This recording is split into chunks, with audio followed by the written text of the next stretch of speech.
سادات العرب والعجم اما بعد فاعوذ باللہ من الشیطان الرجیم بسم اللہ الرحمن الرحیم محمد الرسول اللہ والذین معه اشداء علی الکفار رحماء بینہم صدق اللہ مولانا العظیم۔ تانا قربان یا رسول مدنی، تانا قربان یا رسول مدنی، تما شقید سبحان یا رسول مدنی۔ اوستا محبت جے پکم زڑکے نقشوی نوی نشتہغے زڑکی ایمان یا رسول مدنی۔ او کہ ہزار زل ایمان روڑی خوبستال عشقہ چرے بنشی مسلمان یا رسول مدنی۔ اوستا پا کمال جمال کرم سوال چے رب رضا شی زمان محمد امین ستانات خوان یا رسول مدنی۔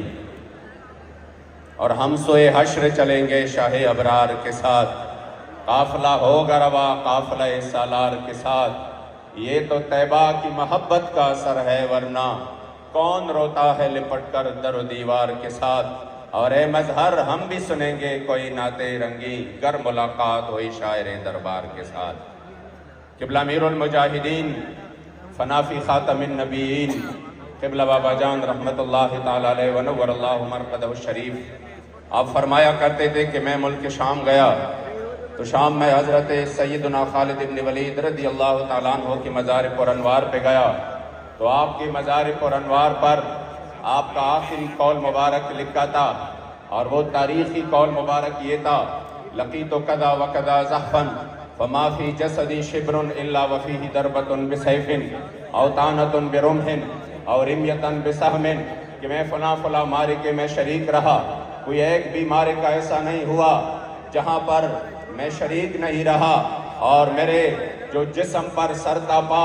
تیروں کے، نیزوں کے اور اس طرح تلواروں کے زخم آئے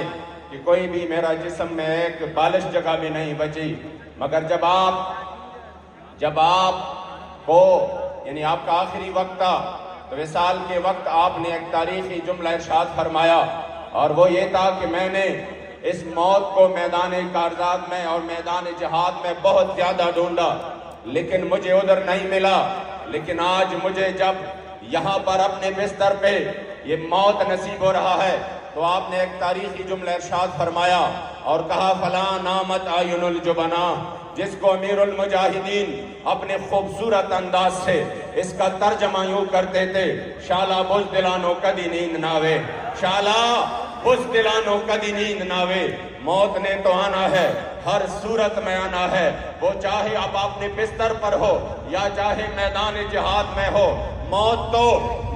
تو B P high blood pressure سے بھی آتا ہے، موت تو بندے کو ایکسیڈنٹ کی وجہ سے بھی آتا ہے، موت تو شوگر کی وجہ سے بھی آتا ہے، موت تو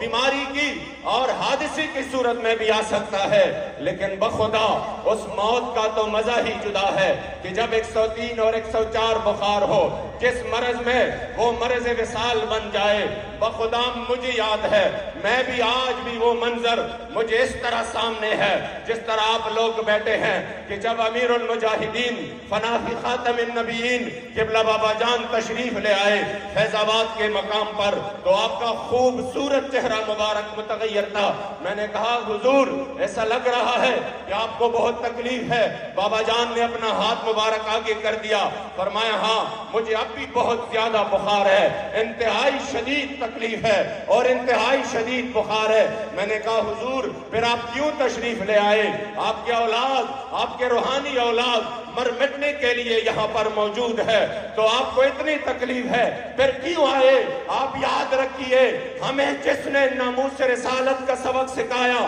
یہ اس مرد کلندر کی اسی وقت کی بے عین ہی الفاظ ہے جو میں آپ کے سامنے نقل کرتا ہوں۔ مجھے کہا: کیا بات کرتے ہو امین صاحب، یہ جان تو ہے ہی رسول اللہ کے لیے۔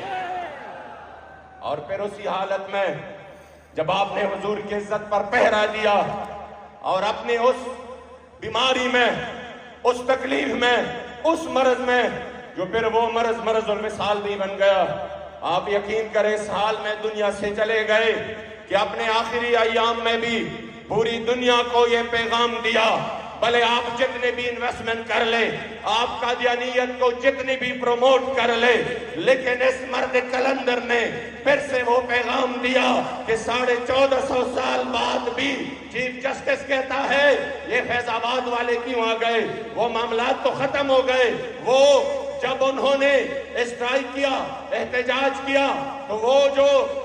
ختم نبوت حلف نامے میں ترمیم ہوئی تھی وہ تو ختم ہو گئی، پھر کیوں آئے؟ میں نے کہا واہ واہ، اتنے بڑے عہدے پہ بیٹھ کر تمہیں یہ بھی نہیں معلوم کہ جب چور چوری کرتا ہے اور جب ریکوری ہو جاتی ہے تو پھر قوم نے یہ نہیں جاننا کہ چور کون ہے۔ یہاں پر تو ختم نبوت پر تاریخ کے سب سے بڑا ڈاکہ ڈالا گیا تھا۔ بابا جی فرما رہے تھے چور کون ہے، تاکہ ہم قوم کو دکھائیں کہ انہوں نے ختم نبوت پر حملہ کیا۔ یقین کرے 1450 سال بعد بھی پورے عالم کفر کو اور اس کے گماشتوں کو بتایا کہ آج بھی 1450 سال بعد پاکستان میں تحریک لبیک اور بابا جی کی صورت میں حضور کے وہ غلام ہیں جو حضور کے ختم نبوت کے لیے آج بھی تن منت کی قربانی دے رہے ہیں۔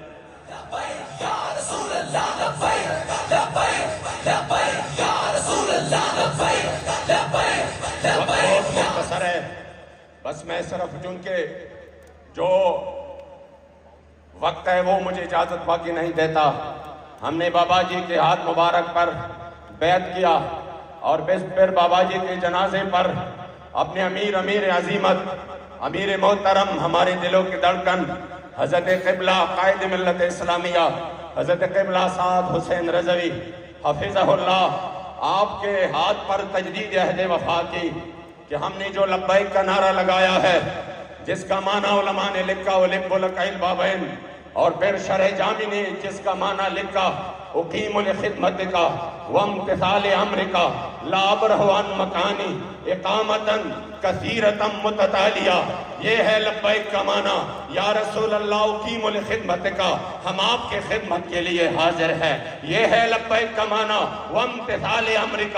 اور آپ کے حکم کی تعمیل کے لیے حاضر ہے۔ یہ ہے لبیک کا معنی لا ابرح عن مکانی، بلد دنیا ادھر سے ادھر ہو جائے اور پوری ریاستی طاقتیں اپنے ظلم جبر پر اتر آئے، جیلیں بھر جائے، گولیاں اور شل کھائے، لا ابرح عن مکانی۔ لبیک کا معنی ہے میں اپنے موقف سے ایک انچ بھی پیچھے نہیں ہٹوں گا، لا ابرح عن مکانی اقامتاً کثیرتاً متتالیہ۔ ہم بھی کڑے رہیں گے، ہماری اولاد بھی کڑے رہے گی، اور ہماری نسلیں بھی اس مشن کے لیے میدان میں